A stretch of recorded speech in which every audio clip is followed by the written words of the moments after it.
What's going on, everyone? Mr. Octagonal here from Octagonal Gaming. Now, college football season is just around the corner. Technically, it started last weekend, but none of those games were really important. When UMass scores over 60 points, you know that they're not great. So, really, college football is starting this weekend. And if you guys want to see some week-by-week predictions, then make sure to check out my man SCP's channel.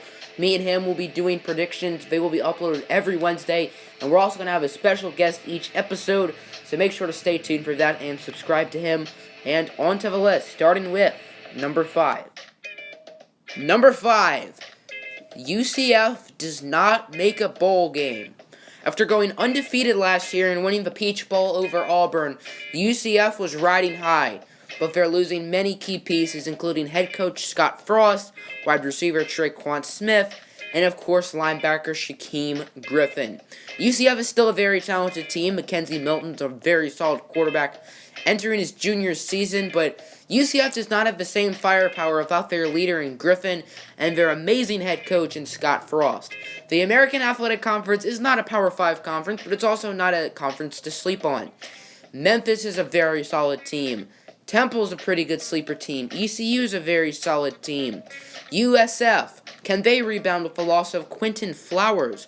Houston has Ed Oliver, who is probably the best college football player in the country.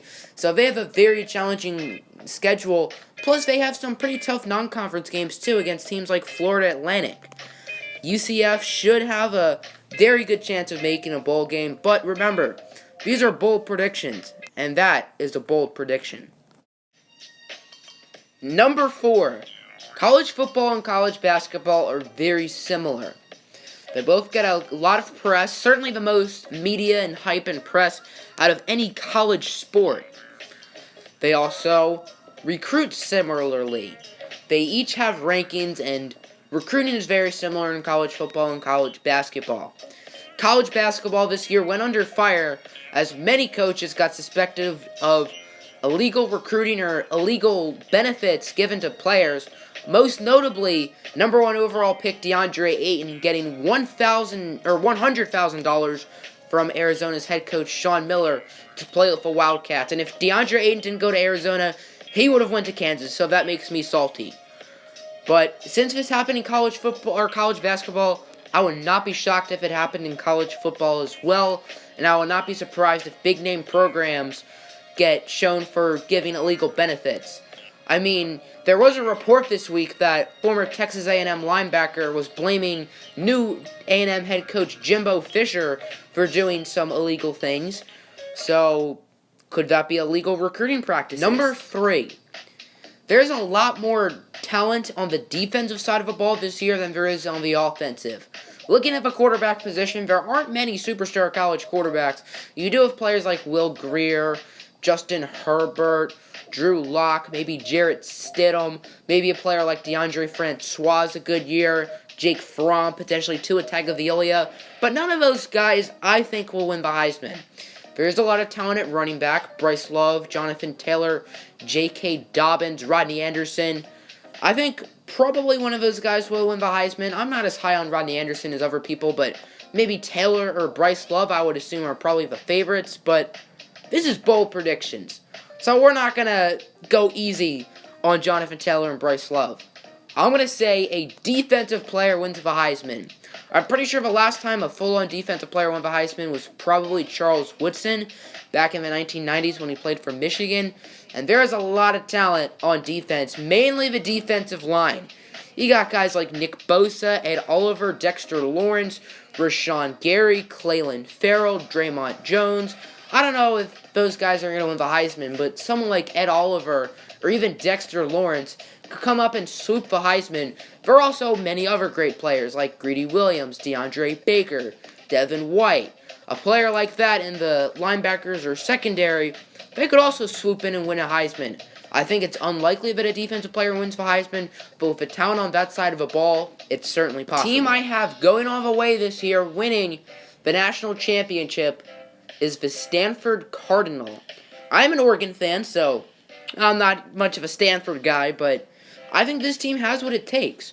Bryce Love might be the best player in all of college football. He was in the Heisman running this past year, and he debatably should have won it. And they have a solid quarterback in KJ Costello. The Pac-12 is a very solid conference, but I think Stanford can get by those teams. Maybe Washington or maybe Oregon or probably Arizona could all give them competition, but I still think Stanford can get by them to make the college football playoff, and I think they can take it home this year. They have probably the best running back or best player in college football, a solid quarterback, and overall I think a really, really solid roster, plus a pretty good coach in David Shaw. I think they have what it takes. And now, at the number 1 spot is my college football playoff. The whole playoff is a bold prediction. The teams I have making the playoff are Alabama, Wisconsin, Stanford. They all make sense. But the last team will shock you. Is it Clemson? Nope. Is it Ohio State? Nope. Is it Oregon, because I'm a Ducks fan? Nope. It is a team not in the top 25. Oh wait, I hear something. Chugga chugga chugga chugga chugga chugga chugga chugga. That sounds like the Lane Train, because the Florida Atlantic Owls from the Conference USA will make the college football playoff. I know, it's extremely bold. They play Oklahoma at Oklahoma week 1. So there's that. They're probably going to be out of college football playoff contention after this weekend, but I disagree. I think they're going to upset Oklahoma, and I think the Florida Atlantic Owls will make the college football playoff. And here's why. The past 2 years, there's been an undefeated non-Power 5 team. Last year was UCF.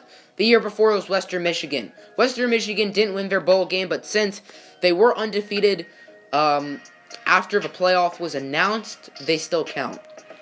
They didn't put Western Michigan nor UCF in the playoff the past 2 seasons, and I believe that the college football playoff regrets that, especially with UCF. I believe they won't make the same mistake this year, and they see an undefeated Florida Atlantic team who's won some good games, including beating Oklahoma at Oklahoma, UCF at UCF, even though I said they weren't going to make a bowl game. And I believe the Florida Atlantic Owls will make the college football playoff. Lane Kiffin will take on his former team, Alabama, and the Crimson Tide are going to spank them. But hey, Florida Atlantic makes the college football playoff. That's pretty bold. Hope you guys enjoyed. Make sure to hit the like button and subscribe. I'm out. Peace.